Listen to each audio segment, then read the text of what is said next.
isso vai dar.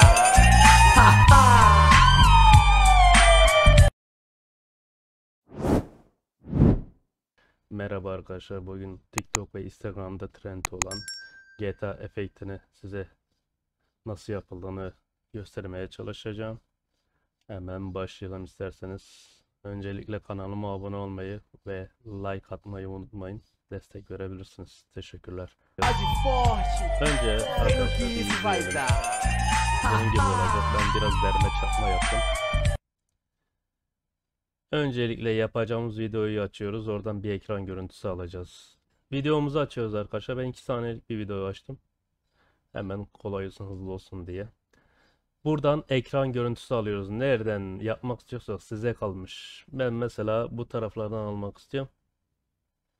Ekran görüntüsü alacağız. Onu sonra kırpacağız. Sıkıntı olabiliyor. Evet, buradan ekran görüntüsü telefonunuza göre işte güç tuşu, home tuşu ya da 3 parmakla alabilirsiniz. Buradaki siyah noktaları ortadan kaldırıyoruz. Evet, şimdi arkadaşlar PicsArt programına geçiyorum. Evet, PicsArt'ta objeyi öne çıkarmak için ekran görüntüsü aldığımız fotoğrafı açıyoruz. PicsArt'tan serbest kırpmaya geliyorsunuz. Buradan yukarıda bakın kişi yüz var. Biz kişiyi seçiyoruz. Portre olsaydı sadece yüzümü seçecek.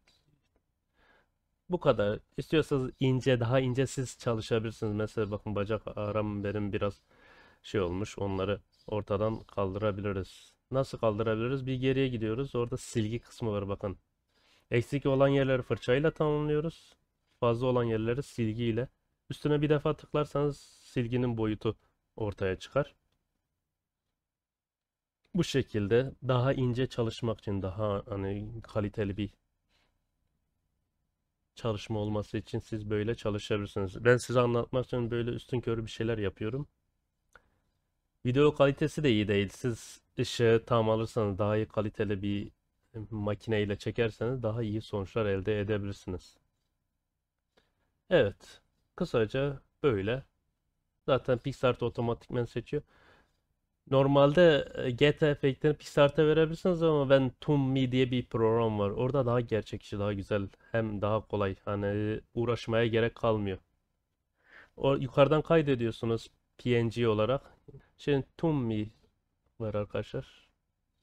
Bu önceki yaptığım biraz kötü olmuştu. Bakın arkadaşlar, ToonMe'de güzel kartun yani çizgi film efektleri var. Ben orada mesela bu fotoğrafımı seçtim. Böyle hem ekranla anlatma hem çekme biraz uzun oluyor. Hani alışırsanız 2 dakikanızı almayacak. Evet. Ben bu efekti seçtim. Dediğim gibi çeşitli efektler var. Yukarıdan kaydediyoruz. Save the device diyoruz. Aşağıdan download diyoruz. Bu kadar. Şimdi CapCut programına geçeceğiz. Ama öncelikle bu beyaz alanları da aslında yok etmemiz lazım. Yine PicsArt'a geçiyoruz. Evet, beyaz alanları yok etmek için yine PicsArt'a aynı işlemi uyguluyoruz. Yine kişiyi seçiyoruz. Etraftaki beyazlıklar gidecek. Yine bacak aram var. Ben bu sefer onu görmezlikten geliyorum. Siz yani dediğim gibi ince çalışabilirsiniz. Şimdi işin son kısmı PicsArt. Evet, şimdi işimiz burada bitti. Yukarıda kaydettik. İstiyorsanız cihaza da kaydet diyebilirsiniz. Fark etmiyor. Şimdi son kısma geliyoruz. CapCut'a. CapCut'ta yeni proje. Yapacağımız videoyu açıyoruz öncelikle. Hani fotoğrafını aldığımız videoyu açıyoruz. Sonuna geliyoruz bindirmekle arkadaşlar. Bindirmekle. Evet, bindirmede yaptığımız efekt yaptığımız fotoğrafı ekliyoruz. İki parmağımızla fotoğrafı seçip iki parmağımızla büyütebiliyoruz ya da küçültebiliriz. Evet, bu şekilde. İstiyorsanız arasına efekt ekleyebilirsiniz. Yani slide geçişi istiyorsanız hiç ekleyemeyebilirsiniz. Ben zoom efektini ekledim. Yakınlaştır yani. Evet. Daha işimiz bitmedi. Şimdi bu fotoğrafın arka planına herhangi bir GTA görseli ekleyebiliriz. Size kalmış. İster GTA görsel ekleyin, isterseniz herhangi bir manzara ekleyin. Size kalmış yani. Ben 2 tane indirmiştim. Bunu kullanmak istiyorum. Evet. Evet. Buradan arkadaşlar fotoğraf seçiliyken sağda ikinci şey, kendimiz olan fotoğraf seçiliyken katmana geliyoruz sağ tarafta ve 2'yi seçiyoruz ki evet GTA görseli arka tarafa geçsin. Şimdi GTA görselini arkada büyüteceğiz. Siyah alanlar ortadan kaybolacak. Bu şekilde. Evet. Buradan formatı 9:16 uyguluyoruz arkadaşlar. Eğer Instagram'da yayınlıyorsak 9:16 formatında yapmamız lazım yani. Şimdi ses ekleyeceğiz arkadaşlar.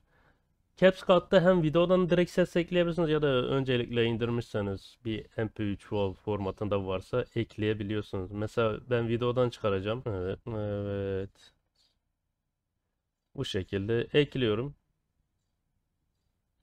Şimdi müzikle fotoğrafın yani görselin birbirine uyumlu olmasını sağlayacağız. Yani uzatacağız biraz.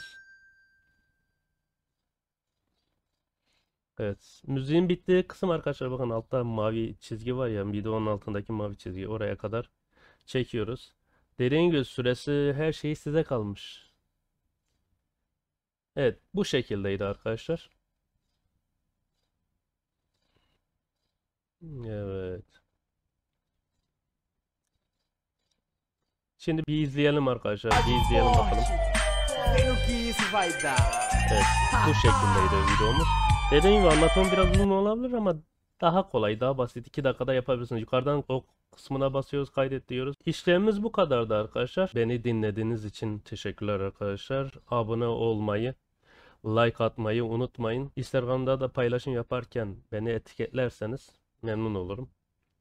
Teşekkürler. İyi eğlenceler. Quase forte, vem o que isso vai dar.